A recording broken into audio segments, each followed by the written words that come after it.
Columbia, Houston. We're less than a minute away from your Amos payload bay lighting test. We would like a mark, please, when you turn on the forward bulkhead light.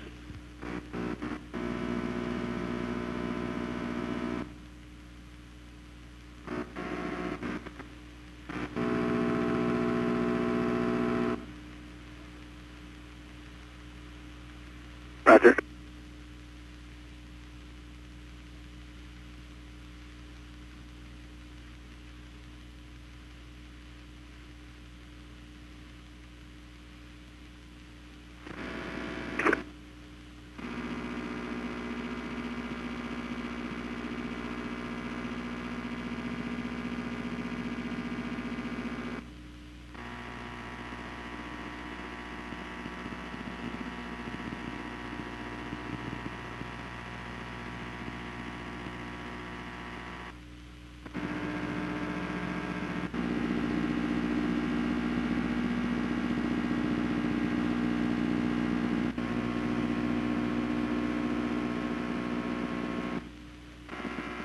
by. 3, 2, 1, go. Mark. Copy, Wex. Thank you.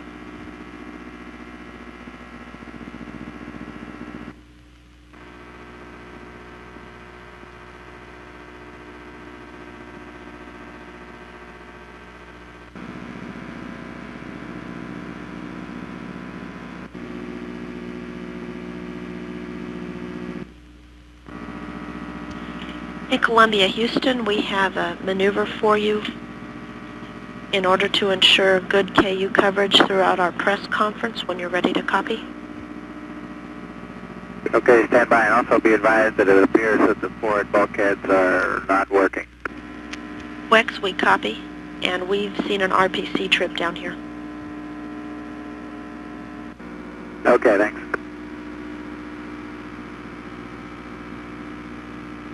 And we're ready to copy the maneuver. Wex, we'd like you to initiate this maneuver at an MET of 4 days, 1 hour, 10 minutes. You'll be maneuvering to a biased minus ZLV, minus YVV, target ID 2, body vector 5, pitch 100, yaw 0, Omicron 90, Auto Vern. Read back.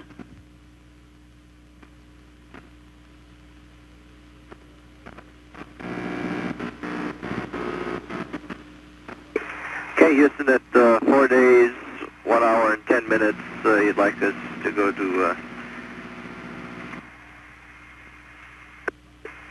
target ID of 2, body vector 5, and pitch of 100, yaw of 0, and Omicron of 90.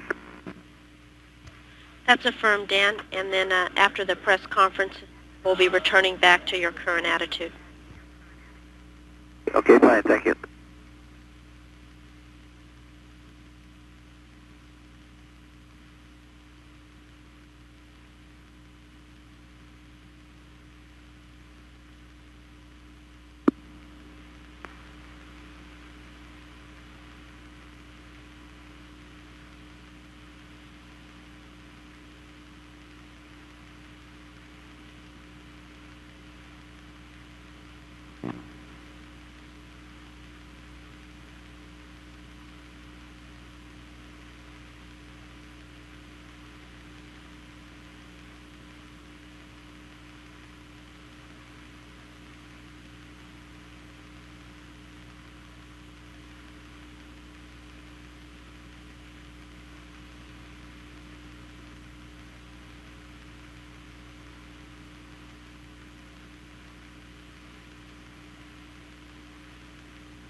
Columbia, Houston, we are ready to terminate circ pump ops, and we have a short procedure for you when you're ready to copy.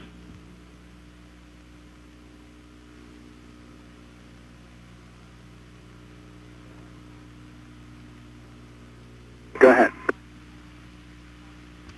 On panel R4, hydraulic MPS TVC ISO valve 1 to close, talkback close. Panel R2, hydraulic circ pump 1 to GPC. And O17 row alpha, ATVCs, 4 switches to off. Read back.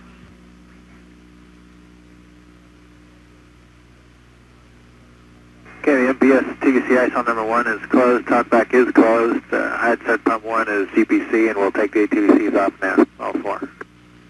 Thanks, Wex.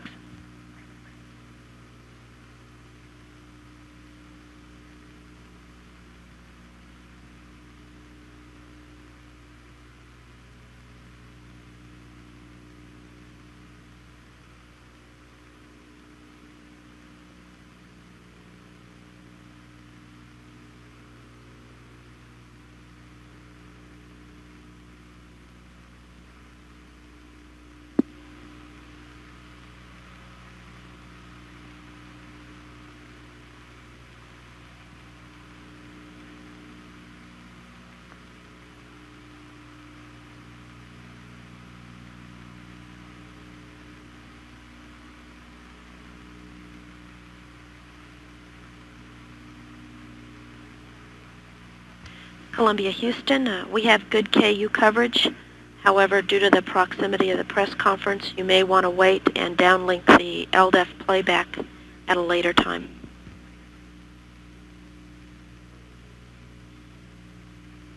Okay, we agree.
In Columbia, Houston, we're enjoying watching your flight deck activities.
Columbia, Houston, the orbiter state vector we promised you earlier is a little late getting.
Houston, Columbia.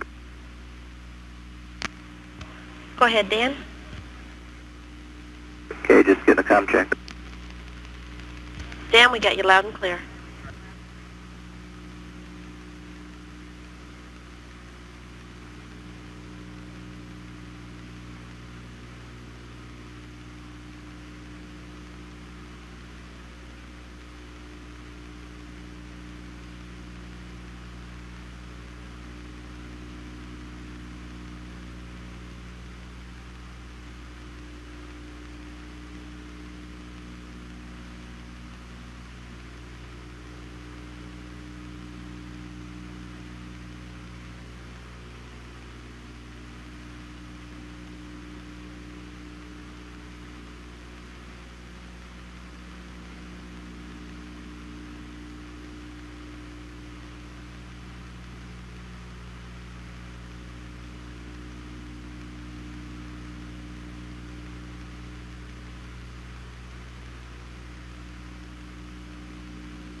Columbia, Houston, we're ready for video downlink whenever you are.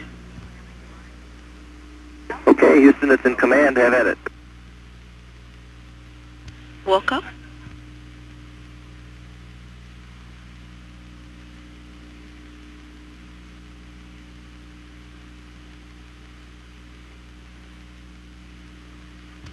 Columbia, Houston, we have good video downlink. Are you ready for the press conference? We are. JSCPAO, this is Houston. Please go ahead with your call. Columbia, JSCPAO, we're ready to proceed if you are. Yes, we are, and this is Dan Branstein, Commander, STS 32, and we have the whole crew here, and we're ready to go. Dan, this is Tony Clark with CNN. NASA tells us that you were able to lower the shuttle down to within 5 feet, so that the arm was within 5 feet of LDEF when Bonnie was grappling it. Was it easier than in the simulations to position the shuttle there? Well, it was about the same as the simulation, actually. There are a few little handling quality differences between the simulator and the actual shuttle, but nothing significant, and the training we did, I think, prepared us very well for it. Marcia, this is Laura Tolley from the Associated Press. I was wondering, given the problems that you've had with the tag system on this flight and past missions, do you think those difficulties can be worked out? I don't think I'm qualified to answer that question. I've just been pulling the paper out of it when it jams. I think it's a bigger problem than I can solve. Jim Slade of ABC. Dan, you now have a different spacecraft in terms of what we've known in the past, because you have a far forward CG with LDEF in the cargo bay. How have you adjusted the landing profile to account for that? How will you do it differently than normal?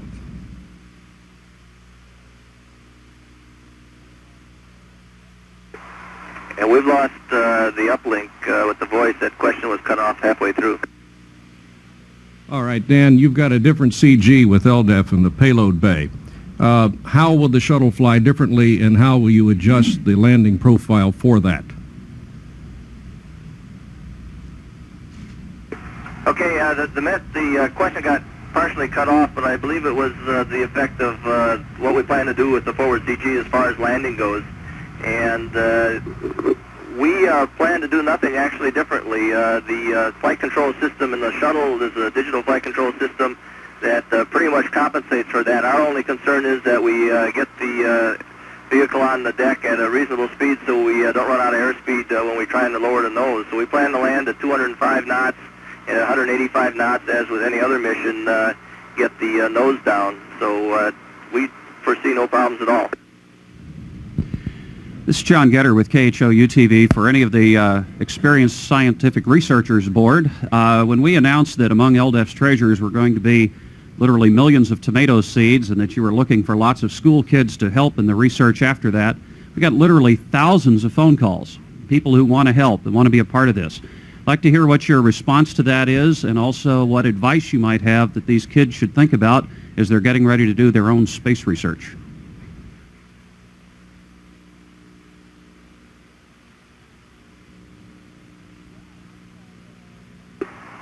Well, I guess there are, as far as I know, 43,000 schools and universities over the world that are participants in this tomato seed project. And when we bring the seeds back, they'll get little packages of the seeds that have been on LDEF and control seeds, and they'll be the ones to tell us what the comparison is. And as far as people trying to do their space research, take good notes. Chet Lunner with Gannett News Service. Back to the landing, what is the major concern you're trying to avoid with this heavier cargo as you touch down? The concern is with the forward CG that as you lower the nose, if you don't have enough airspeed, you lose control authority of the elevons, and you can end up with the nose slapping down harder than you would like. And there are limits that we work within, and that is probably the biggest concern. And due to the higher rolling friction on the lake bed is one of the reasons we ended up going to the runway for that reason. But the lower rolling friction will be able to maintain control and a little bit longer. This is Mary Slangenstein with UPI for Bonnie. LDEF looked pretty beaten up yesterday, and I'm wondering what you think this is going to tell us about our ability to build something that can stay in space long-term for maybe 20 or 30 years. And are you concerned about any additional debris that may shake loose during re-entry or landing in the payload bay? Well, LDEF has a number of experiments on it. I think there are over 56, and about 200 researchers have. The experiments included a number of materials some which didn't fare so well, but others which probably will, and that was the intent of this payload, to find out which materials we should be building space stations and spacecraft out of. So I think the data is invaluable, and it will help us make that selection in the next few years for space station. There are some pretty flimsy pieces hanging on there yet, mostly the thin foil. Some of them that probably were a little less than 5 mils when we started this project, and we may lose them, but I'm hoping the photo survey will give us enough information to know what it looked like before we put it in the payload bay. This is Bruce Hall at CBS News for Commander Brandon Stein. Dan, you reportedly told several friends and relatives that if this was a successful trip, and so far you've had a very successful recovery of LDEF, that you might be hanging it up as an active astronaut not seeking any more flights. Now you've had this very successful recovery. Is this your last flight?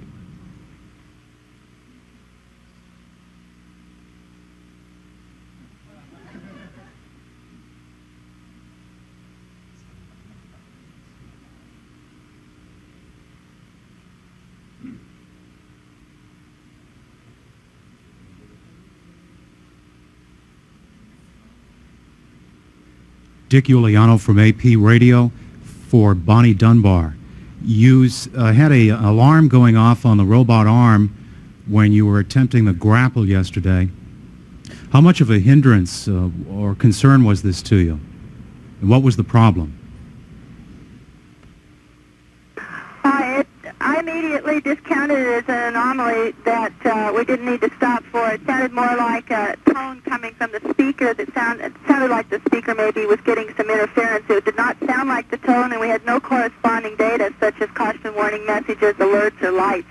So there was no confirming information that said that it was in fact an alarm or a warning tone. It was intermittent, and we just continued on. Stephen Govain, KTRK-TV Houston for Wex or David. Two events this past week were showstoppers and hard acts to follow. What do you look forward in this coming week as perhaps a highlight?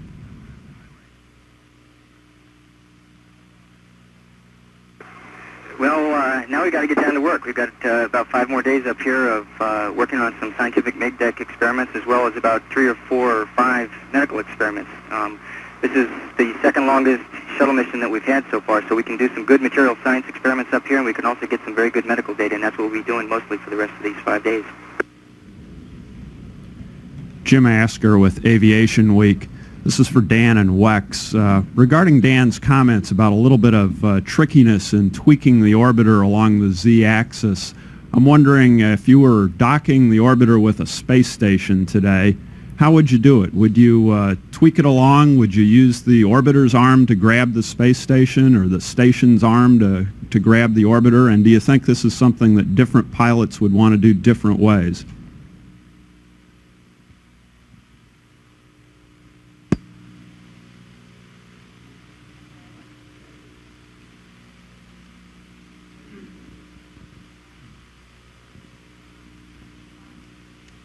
Columbia Houston, be advised that Dan's transmission is not getting down to the ground.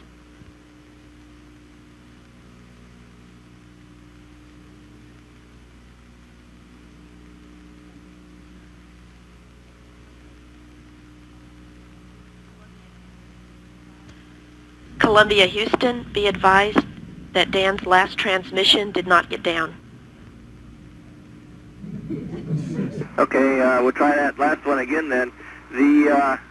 The space station docking procedures and hardware are still in development phase, and I guess I'm not up to date on exactly which way they're leaning, but from the orbiter flying qualities in that environment, I'm very confident that the orbiter can get into position either to dock with a docking fixture on the space station, or certainly close enough where the an arm type mechanism could grab a hold of it and join the two together. This is Frédéric Castel with Agence France Presse. Commander, life on board the shuttle has been compared to camping. After 10 days in space this time, will you recommend longer flights, and which are the limiting factors to live with in such small environment? I'll let Jim Weatherby answer that one.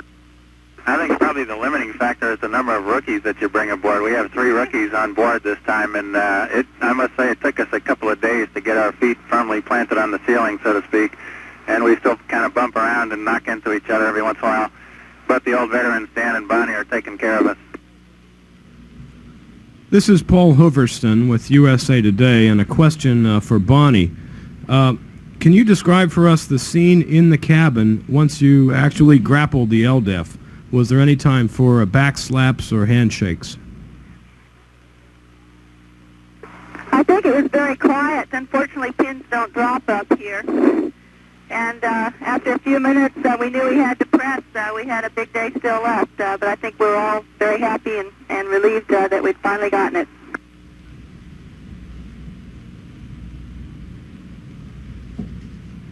Mark Rowe. Mark Rowe, Houston Chronicle. I wonder if the first-time flyers might give a brief description of the experience as they've. If you could give a few impressions of your first space flight, please. I'll bet you they'd love to. I guess I'll start out. As Wex said earlier, getting used to zero gravity is somewhat fun and at the same time somewhat awkward. But I think after 4 or 5 days, we're finally getting used to that. The most impressive thing of all is looking out and seeing the Earth below us. It's people can tell you what it looks like, but you really have to be up here to see it, and that it almost takes your breath away. And you can spend hours and hours. Unfortunately, so far we haven't been able to do that. I thought on ascent, I was surprised in that it seemed exactly like the simulator, except for the acceleration, of course. It surprised me that I wasn't thinking about too much other than what I was doing. I thought I might be looking out the window or thinking about how neat it was or how fun it was, but of course we have a lot of displays to be looking at and systems to monitor and make sure that they're working correctly.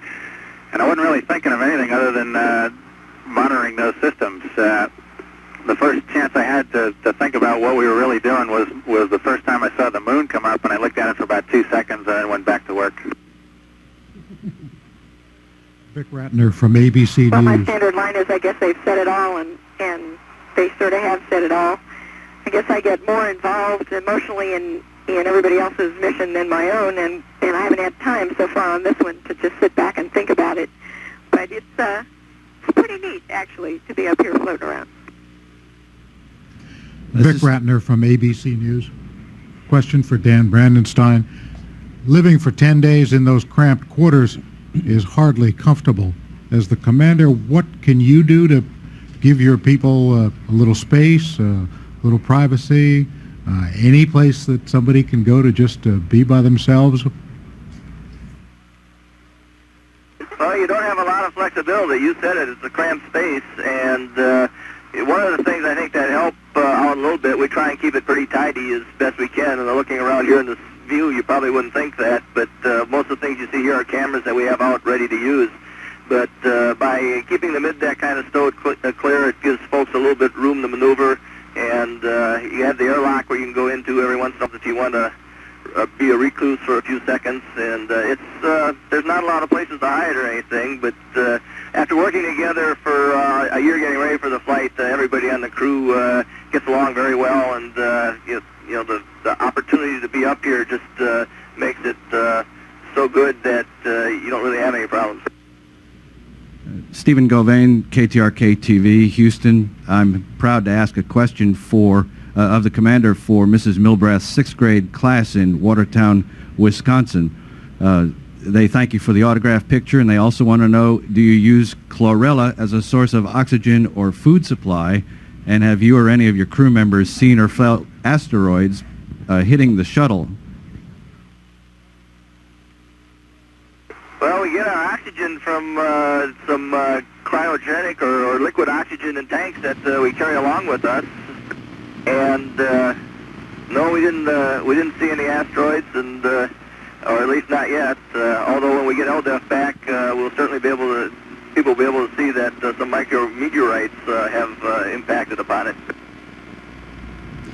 It's John Getter with KHOU-TV again. I'd like to ask you to give us kind of a general, as non-technical description as you can of the overall condition of the LDEF and what the biggest insight you think might be that will come from it for the folks that are planning the space station here.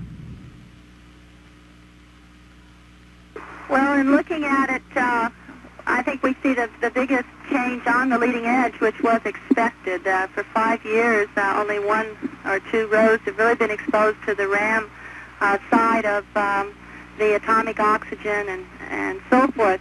And what they're going to find out is which materials are going to survive that kind of environment. I think that in looking at the trays and the complexity of some of those experiments, they've got enough information to do that. And hopefully they can refurbish LDEF and put it up again in the future with more advanced materials.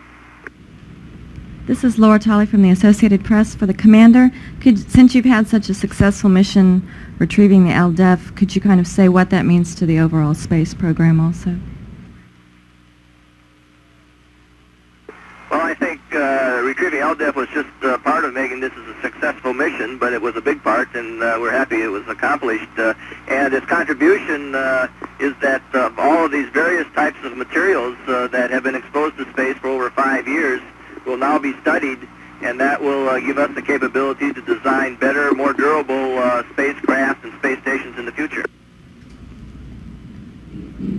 Tony Clark with CNN. The other objective is to see how astronauts do in space over a long period of time. Commander, how is your crew doing? You've been on other flights. Is this crew, especially the novices, are they doing any better? Are the drugs that you all take, the exercise, that sort of thing, is that helping any? I think everyone's been doing great. We've gotten all of our objectives accomplished this far, and I've been very busy doing it. So, you know, as Jim Weatherby mentioned, rookies have a little learning curve to go through, is how to operate in this environment. But as far as being productive, everyone's done an outstanding job. Mickey Higginbotham, Florida Today. Can you give us some insight into what kind of shots you're getting with IMAX and what kind of results you're getting on the Lightning experiment?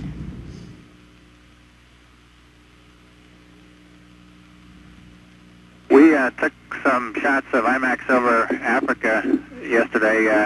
The cloud conditions, I think, made it such that maybe they weren't as spectacular as we would like. We're going to attempt to get some spectacular shots, of course, in the next 4 or 5 days.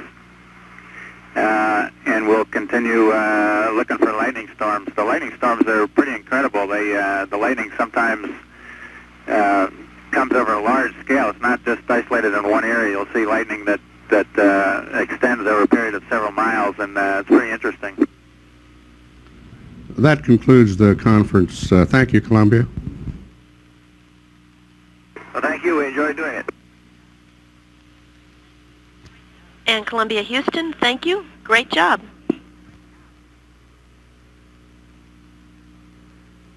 Well, we'll talk to you later.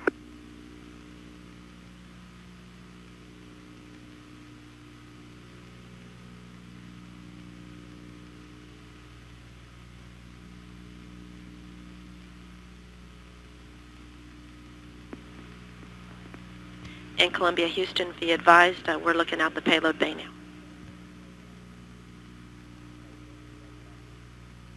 Yeah, we noticed the light went out. Thanks.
Columbia, Houston.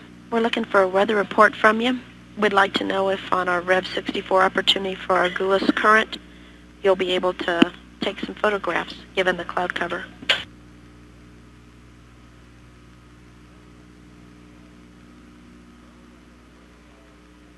Well, we're going to take a look from the previous pass. I doubt that it would have gotten any better, and it was pretty bad, but we're going to stand by and see if we can get it. Thanks, Dan.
Columbia, Houston, we'd like a tag status report when you get a chance.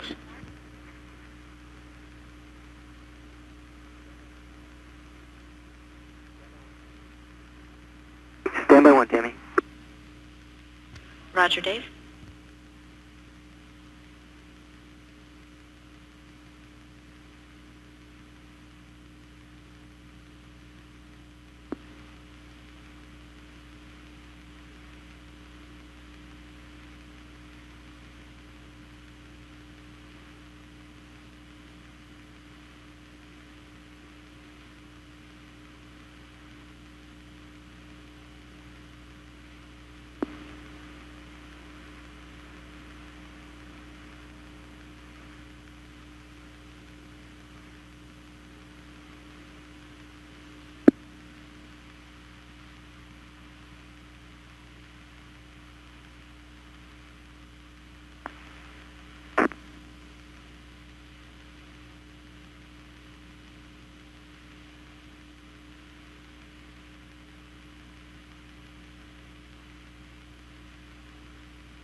Columbia, Houston. We're about 2 minutes from Tidris LOS.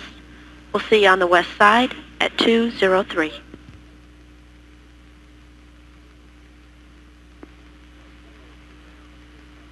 Okay, we'll see you there, and I'll give you the tags report at that time. Sounds good.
Columbia, Houston for Dan.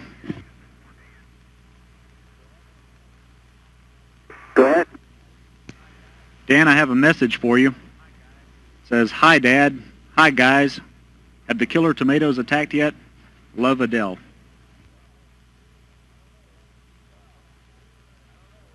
Well, I don't know. We'll say hi back to her, and we're, as she could...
Columbia, Houston. Dan, we were handing down to VTS, and so we lost the last part of your message. We waved at Adele for you, and we're getting good downlink TV of the RMS. Okay, great.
Columbia, Houston, we're watching your end effector camera downlink now.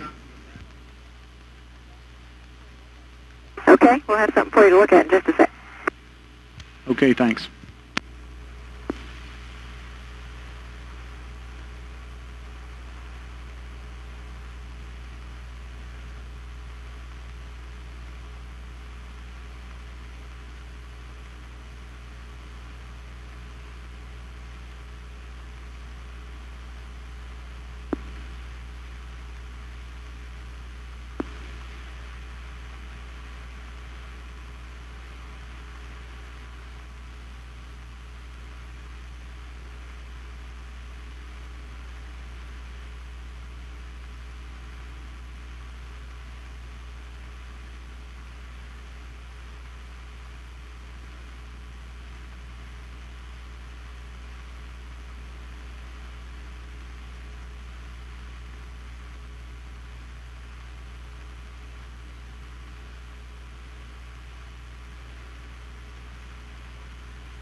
Is that more recognizable?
Houston, Columbia.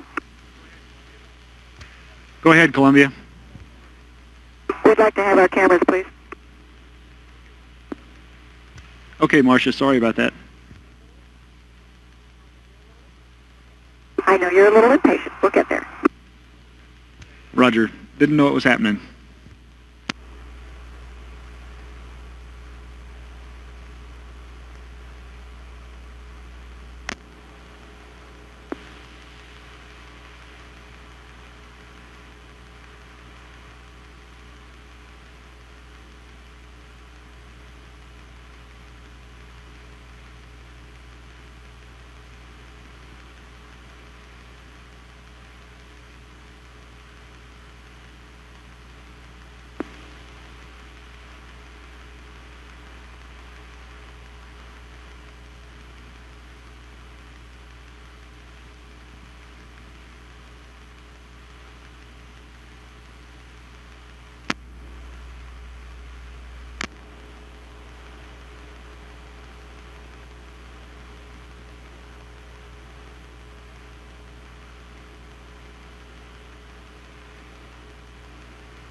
Houston, Columbia. Go ahead, Columbia. Okay, we got IMAX picture with on tags, and last time we went over that area, it was kind of like the map showed you, but there were a few more low cirrus clouds in there, and there was no phenomena you could see in the ocean at all, so we didn't fire it, but we'll be ready to go and take a look at it again. Okay, Dan, and how was the quality of your tags message? Quality is excellent. Well, good. Congratulations. We hope that it's fixed, and we'll send you some more stuff later to verify that it really is working okay. Yeah, it's been kind of on again, off mission, so if this fixed it and we can consistently get it, it'll be great. Okay, Dan, and one question. Was this a half of a photo, or was it a complete photo? Well, actually, there are two complete photos. Okay, two complete ones. Good. Thanks a lot.